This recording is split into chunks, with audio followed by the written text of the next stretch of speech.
So I want to share a very quick story, my first approach, and then I'll get to the nitty-gritty. I'm going to share a couple of techniques that will make approaching a little bit more easy. Has anyone here heard of my bus story? My first approach during the day. Okay, cool. I was terrified. I really was terrified. I had a big problem when I was a kid. I couldn't make eye contact with people. I had a stuttering problem. And my first approach was on a bus. Every morning, I used to live in the country, and I used to catch this bus every morning. It took an hour and a half to get from my home to work. And on that bus trip, there was this girl. She used to get on at the same stop every morning. She used to sit two rows in front of me. And I swear to God, I'll be sitting there on my seat, and the girl will be getting on. We'll be pulling up near a bus stop. The girl will get on, and I would just fantasize. This is how sick it is, right? But this is like 5 years ago, so it's all right. She would get on, and it was like time froze. It's like a Hollywood movie. And she would get on, her hair was flapping in the wind, and a little, she was always glamorous. She must have been a lawyer or something. She was always wearing this tight little black suit. Nice hair. She had nice heels on. She had makeup on. She really looked after herself. And I fantasized, I imagined our life together. This is how sick it was, right? 2 seats in front of me, but the love of my life, she had no idea I existed. And I was fantasizing about our kids' names, the white picket fence, our dog named Ralph. I was insane, but the thing is, I didn't know any better, and your first approach will always be the hardest approach, and I guarantee you that. And some of you have approached already, and you've probably realized that. All right, one day I've been reading some sort of newsletter, some sort of motivational newsletter. I think it was David D or something. And it was like something like, the motto was seize the moment, seize the day. So get up there and give it a try. And I thought, okay, well, today I'm going to do it.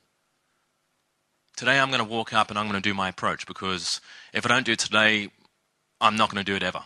If you see a girl walking down the street, much better to say, hey, you're very pretty, and screwing it up or not doing too well. It's much better to try and fail than not try at all, because you never know, it's a missed opportunity. So I remember the day, it was about 5 o'clock, I was coming home from work, there was hardly anyone on the bus, there's like 10 people on the bus, right? It's in the country, for God's sake.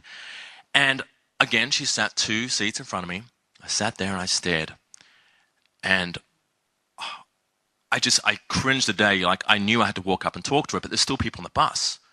And I can't approach people, I can't approach somebody. What if I get rejected in front of all these people, right? To be rejected outright, to be rejected in the basic form is humiliating itself, but to be rejected publicly in front of other people in a confined environment where everyone's going to hear you, that's the worst thing ever. That's the worst thing that can happen. And people will be judging me, looking at me, thinking I'm less of a man. And I'm thinking, okay, well, I'm going to do it anyway. So I think, God shined on me that day. Everyone got off the bus. It was just me and her, right?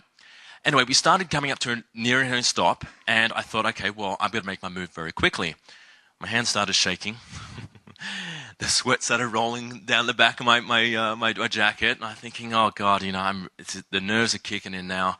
My legs started buckling, so I got up. Has anyone ever seen RoboCop? Okay, there's a scene where he gets injured by the big robot, right? It's like.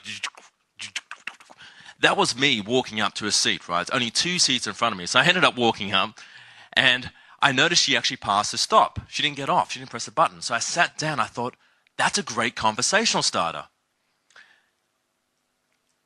I cringe to this day. I said one of the most creepiest things you could possibly say to a girl. The creepiest. Like, you can't beat this, right? I leant over the chair. Now, I was trying to be cool, I leant over. I was like this little stiff motion like that. I looked at her with my scary eyes, like crazy eyes, and I said, you're not getting off your usual stop today, huh?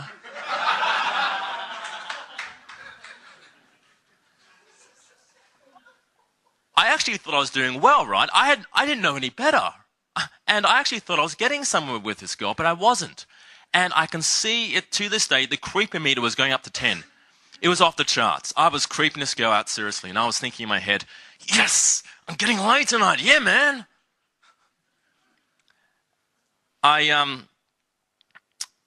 We started talking. I said, I said, you're not getting off usual stop. She said, no, I'm going to a birthday party. I like birthday parties. My birthday's coming up soon. Okay, so my stop was coming up. I said, so I'll see you around then. Yeah, you'll see me around. I got up and I walked away, and I'm a big fan of Hollywood movies, so I wanted to do the glance back, the whole, they always do like a glance back. So I was I was on the second step, and I looked back. I got off the bus, and I never saw this girl again. I think she bought a car. And, I mean, that's just a quick story, just to show you, like, it's, the first approach is always going to be the harder one, like I said before, but you got to make the effort.